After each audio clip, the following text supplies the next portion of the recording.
Karnataka journalist union ಹಾಗೂ ವಾರ್ತಾ ಇಲಾಖೆಯ ಸಹಯೋಗದಲ್ಲಿ ಪತ್ರಿಕಾ ದಿನಾಚರಣೆ ಹಾಗೂ ಹರ್ಮನ್ ಮೋಗ್ಲಿಂಗ್ ಪ್ರಶಸ್ತಿ ಪ್ರದಾನ ಕಾರ್ಯಕ್ರಮ ಕಾರವಾರದ ಖಾಸಗಿ ಸಭಾಂಗಣದಲ್ಲಿ ನಡೆಯಿತು.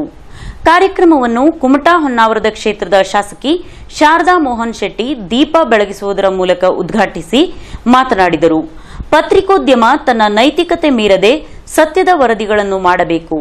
ಜನರ ನಂಬಿಕೆ ಕಳೆದುಕೊಳ್ಳಬಾರದು.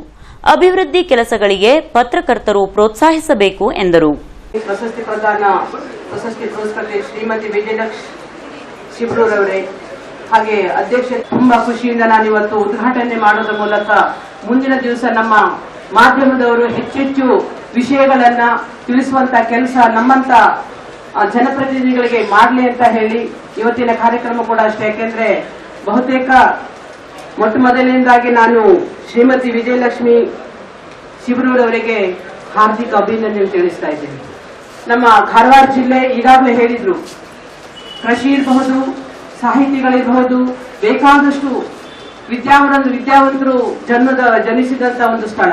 ಈ ಒಂದು ಸ್ಥಳದಲ್ಲಿ ನಮ್ಮ ವಿಜಯಲಕ್ಷ್ಮಿಯವರಿಗೆ ಹರ್ಬನ್ ಗ್ಲೋಬಿಂಗ್ ಪ್ರಶಸ್ತಿ ಪ್ರದಾನ ನಮ್ಮ ಈ ಒಂದು ಜಿಲ್ಲೆಯಲ್ಲಿ ಆಗ್ತಾ ಇದೆ. ಯಾಕೆಂದ್ರೆ ನಮ್ಮ ಕಾರವಾರ ಜಿಲ್ಲೆಗೆ ಸಾಧಾರಣವಾಗಿ ಎಲ್ಲ ಒಂದು ಪ್ರತಿಷ್ಠಿತ ವ್ಯಕ್ತಿಗಳ ಒಂದು ತವರೂರು ಅಂತ ಹೇಳಲಿಕ್ಕೆ ನಾನು ತುಂಬಾ ಹೆಮ್ಮೆಯಿಂದ ಹೇಳ್ಕೊಳ್ತಾ ಇದ್ದೇನೆ. ಇವತ್ತು ಕೂಡ ಹಾಗೆ ವಿಜಯಲಕ್ಷ್ಮಿ ಅವರು ಬಹುತೇಕ ನಾವೆಲ್ಲ ಅವರನ್ನ ಟಿವಿಯಲ್ಲಿ ನೋಡ್ತಾ ಇದ್ರು.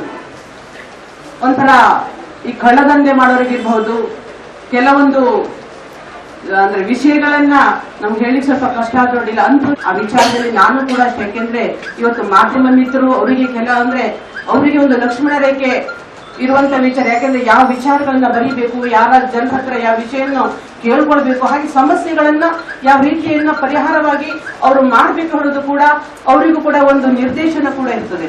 ಆ ವಿಚಾರದಲ್ಲಿ ನಮ್ಮ ಕಾರವಾರ ಜಿಲ್ಲೆಯ ಮಾಧ್ಯಮ ಮಿತ್ರರಿಗೆ ಹೇಳಬೇಕು ಹೇಳಿದ್ರೆ ಅವರಿಗೆ ಪತ್ರಿಕಾ ದಿನಾಚರಣೆ ವಿಚಾರದಲ್ಲಿ ಅವರಿಗೆ ಹಾರ್ದಿಕ ಅಭಿನಂದನೆ ತಿಳಿಸ್ತಾ ಇದ್ದೇನೆ. ಕಾರ್ಯಕ್ರಮದಲ್ಲಿ ಪ್ರತಿಷ್ಠಿತ ಹರ್ಮನ್ ಮೋಗ್ಲಿಂಗ್ ಪ್ರಶಸ್ತಿಯನ್ನು ಸುವರ್ಣ ನ್ಯೂಸ್ ಕವರ್ ಸ್ಟೋರಿ ವಿಭಾಗದ ನಿರ್ಮಾಪಕಿ ಹಾಗೂ ಮುಖ್ಯಸ್ಥೆ ವಿಜಯಲಕ್ಷ್ಮಿ ಶಿಬ್ರೂರವರಿಗೆ ನೀಡಲಾಯಿತು. ಪ್ರಶಸ್ತಿ ಸ್ವೀಕರಿಸಿ ಮಾತನಾಡಿದ ಅವರು, ಪತ್ರಿಕೋದ್ಯಮ ಎಂಬುದು ಜನಪರ ಸತ್ಯದ ಹೋರಾಟ. ಸತ್ಯದ ಬೆನ್ನು ಹತ್ತಿ ವರದಿ ಮಾಡುವುದು ಅಪಾಯಕಾರಿ. ಆದರೂ ತನಿಖಾ ಪತ್ರಿಕೋದ್ಯಮ ಜೀವನೋತ್ಸಾಹ ತುಂಬುತ್ತದೆ. ಪ್ರತಿ ವಾರ ಹೊಸತನ ಕೊಡುವ ಕವರ್ ಸ್ಟೋರಿ ತನಿಖಾ ವರದಿಗಳು ನನ್ನನ್ನು ಗಟ್ಟಿಗೊಳಿಸಿದವು. ಸ್ವಂತ ಬದುಕನ್ನು ಸ್ವಲ್ಪ ಮಟ್ಟಿಗೆ ತ್ಯಾಗ ಮಾಡಿ ಸತ್ಯದ ಹುಡುಕಾಟವನ್ನು ಜನಸಾಮಾನ್ಯರಿಗೆ ಮಾಡಬೇಕಾಗುತ್ತದೆ.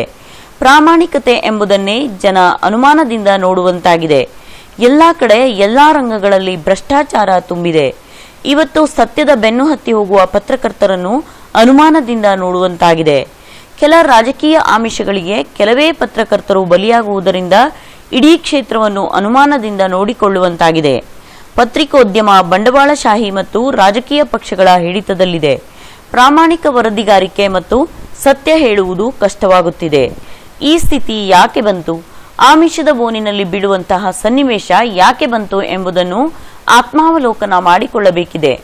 ಅದು ಸಾರ್ವಜನಿಕರ ಎದುರೇ ನಾವು ಪ್ರಶ್ನಿಸಿಕೊಳ್ಳಬೇಕಿದೆ. ಇದು ಪ್ರಾಮಾಣಿಕರಿಗೆ ಮಾತ್ರ ಸಾಧ್ಯ. ಸತ್ಯದ ಬೆನ್ನು ಹತ್ತುವುದಿದ್ದರೆ ಪತ್ರಿಕೋದ್ಯಮಕ್ಕೆ ಬನ್ನಿ, ಜನಸಾಮಾನ್ಯನ ಕಷ್ಟಗಳಿಗೆ ಸ್ಪಂದಿಸಿ ಎಂದು ವಿಜಯಲಕ್ಷ್ಮಿ ಶಿಬ್ರೂರ್ ಅಭಿಪ್ರಾಯಪಟ್ಟರು. ನಂತರ ಸಭಿಕರು ಕೇಳಿದ ಪ್ರಶ್ನೆಗಳಿಗೆ ಅವರು ನೇರ ಉತ್ತರ ನೀಡಿದರು. ಪಾಕಿಸ್ತಾನ ಪ್ರವಾಸ ತಮ್ಮ ಪ್ರವಾಸ ಮರೆಯಲಾಗದ ಅನುಭವ. ಅಲ್ಲಿನ ಜನ ನಮ್ಮಂತೆಯೇ ಭಾವನೆಯುಳ್ಳವರು. ಅವರು ಸಹ ನಮ್ಮಂತೆ ಕಷ್ಟ ಸುಖ ಪ್ರೀತಿ ಭಾವನೆ ಹೊಂದಿದ್ದಾರೆ. ರಾಜಕೀಯ ಕಾರಣಗಳಿಗಾಗಿ ಗಡಿಗಳು ಬಲವಾಗಿವೆ. ಆದರೆ ಅಲ್ಲಿನ ಜನ ಭಯೋತ್ಪಾದನೆಯ ಆತಂಕವನ್ನು ಹೆಚ್ಚಾಗಿ ಅನುಭವಿಸುತ್ತಿದ್ದಾರೆ ಎಂದರು. ಹೊಗೇನ್ಕಲ್ ಅಕ್ರಮ ಚಿಪ್ಪಿ ಗಣಿಗಾರಿಕೆ ನೆನಪುಗಳನ್ನು ಸ್ಮರಿಸಿಕೊಂಡರು. 300 ತನಿಖಾ ವರದಿಗಳಲ್ಲಿ ಉತ್ತರ ಕನ್ನಡ ತನಿಖಾ ವರದಿ ಮರೆಯಲಾರದ್ದು ಎಂದರು. ಹರ್ಮನ್ ಮೋಗ್ಲಿಂಗ್ ಅವರು ಮಂಗಳೂರ ಸಮಾಚಾರ ಮಾಡಿದ್ರು. ನಾನು ಮಂಗಳೂರಿನವಳು. ಅದು ಅಲ್ಲದೆ ಕರಾವಳಿಯವಳು. ನಾನು ಕರಾವಳಿ ಮಂಗಳೂರಿನವಳು. ಅದು ಅಲ್ಲದೆ ಈ ಕವರ್ ಸ್ಟೋರಿಯ ನಮ್ಮ ಒಂದು ಏನು ಸಾಹಸ ಯಾನ ಇದೆ, ಅದರಲ್ಲಿ ಈ ಕಾರವಾರದ ಒಂದು ಅತ್ಯದ್ಭುತ ರೋಚಕ ಪುಟ ಅದನ್ನು ಸೇರ್ಕೊಂಡ್ಬಿಟ್ಟೆ. ನಾನು ಸ್ಮರಿಸಬಹುದು. ನನಗೆ ಪಟ್ಟಂತ ನಾನು ಯಾರಾದ್ರೂ ನನ್ನ ಅನುಭವ ಹೇಳಿ ಬಂದ್ರೆ ಪಟ್ಟಂತ ನೆನ್ಪು ಬರೋದು ನನಗೆ ಕಾರವಾರದಲ್ಲಿ ಮಾಡಿರುವಂತ ಚಿಕ್ಕುನಂದೆ. ಯಾಕಂದ್ರೆ ಅದು ನಿಜವಾಗ್ಲೂ ಕೂಡ ಅತ್ಯಂತ ರೋಚಕ ಕೊಟ್ಟಿದ್ದು ನಮ್ಮ ಪ್ರಾಣನೇ ಅಲ್ಲಿ ಪಣಕ್ಕಿಟ್ಟು ನಾವು ಕೆಲಸ ಮಾಡಿರುವಂತದ್ದು. ಹಾಗಾಗಿ ಕವರ್ ಸ್ಟೋರಿಯ 300 ಪುಟ ಇದೆಯಲ್ಲ, ಆ ಪುಟದಲ್ಲಿ ಒಂದು ಫಸ್ಟ್ ಪುಟ ಅದೇ ಬರೋದು ಅಂತ ನನ್ಗೆ ಅನ್ಸೋದು. ಸೊ ಅಷ್ಟೊಂದು ರೋಚಕವಾಗಿತ್ತು ಆ ಅನುಭವ, ಆ ಒಂದು ತನಿಖಾ ವರದಿಗಾರಿಕೆ. ಹಾಗಾಗಿ ಆ ಸಂಬಂಧವೂ ಇಲ್ಲಿ ಸೇರ್ಕೊಂಡ್ಬಿಟ್ಟಿದೆ. ಇದು ಇವತ್ತು ನಾವು ಆತ್ಮಾವಲೋಕನ ಮಾಡಬೇಕಾದಂತ ಕೆಲಸ. ಅದಕ್ಕೆ ಬೆಂಕಿ ಕಟ್ಟುವಂತ ಒಂದು ಹಗ್ಗನ ತಗೊಂಡಿದ್ದೀನಿ ನಾನು. ಗಂಟೆ ಕಟ್ಟಬೇಕಂದ್ರೆ ಹಗ್ಗ ತಗೋಬೇಕಲ್ಲ ಫಸ್ಟ್. ಆ ಹಗ್ಗನ ಇವತ್ತು ತಗೊಂಡಿದೀನಿ, ಈ ವೇದಿಕೆಯಲ್ಲಿ ತಗೊಂಡಿದೆ. ನಾವು ಯಾವತ್ತೂ ಕೂಡ ಕತ್ತು ಮುಚ್ಚಿ ನಾವು ಆತ್ಮಾವಲೋಕನ ಮಾಡಿದ್ರೆ ಅದೇನಾಗುತ್ತೆ, ನಮ್ದು ಅದೇ ಎಂತ ಹೇಳ್ತಾರೆ, ಸಾರ್ವಜನಿಕರ ಮುಂದೆ ನಿಂತ್ಕೋಬೇಕು. ಈಗ ಒಬ್ಬ ರಾಜಕಾರಣಿಯ ನಾವು ಬೈಯುವಾಗ ಸಾರ್ವಜನಿಕವಾಗಿ ಬೈಯೋದಿಲ್ವಾ? ಹಾಗಾಗಿ ನಮ್ಮ ಕೃತ್ಯವನ್ನು ನಾವು ಒಪ್ಕೊಂಡು ಅದನ್ನು ಸರಿ ಮಾಡುವಂತಹ ದಿಟ್ಟತನ ನಮ್ಗೆ ಬೇಕು, ಆ ಪ್ರಾಮಾಣಿಕತೆ ಬೇಕು. ಆ ಪ್ರಾಮಾಣಿಕತೆ ಇದ್ರೆ ಮಾತ್ರ ಬೆಂಕಿಗೆ ಗಂಟೆ ಕಟ್ಟಕ್ಕಾಗೋದು. ನಾವು ಕದ್ದು ಮುಚ್ಚಿ ಏನೋ ಇಲ್ಲ ಇಲ್ಲ ಇಲ್ಲ ಅಂತ ನೋ ಮಾಡ್ತಿದ್ಯಾ ಮಾಸ್ಟರ್ ಪೆಟ್ಟು ಕೊಟ್ಟರಷ್ಟೇ ವಿದ್ಯಾರ್ಥಿಗೆ ಬುದ್ಧಿ ಬರೋದು. ಅವನ್ನ ಪೂಸಿ ಹೇಳಿದ್ರೆ ಆಗಲಿಲ್ಲ. ಹಾಗಾಗಿ ನೇರವಾಗಿ ಒಪ್ಕೊಂಡು ಹೌದು ಮುಂದೆ ಬರುವಂತ ಪೀಳಿಗೆ ಇರುವವರು ಕೂಡ ಪ್ರಾಮಾಣಿಕರಾಗಿ ಜನರ ಏಳಿಗೆಗಾಗಿ ದುಡಿಬೇಕು ಅನ್ನುವಂತ ಆ ಒಂದು ಸಂದೇಶವನ್ನ ಕೊಡ್ತಾ ಇದ್ದೀನಿ ಅಷ್ಟೇ. ವೇದಿಕೆಯಲ್ಲಿ ಅನು ಕಳಸ, ಕಾಲೇಜು ಪ್ರಿನ್ಸಿಪಾಲರಾದ ಶಿವಾನಂದ್ ನಾಯಕ್, ವಿನಾಯಕ್ ಗಂಗೋಳಿ ಇದ್ದರು.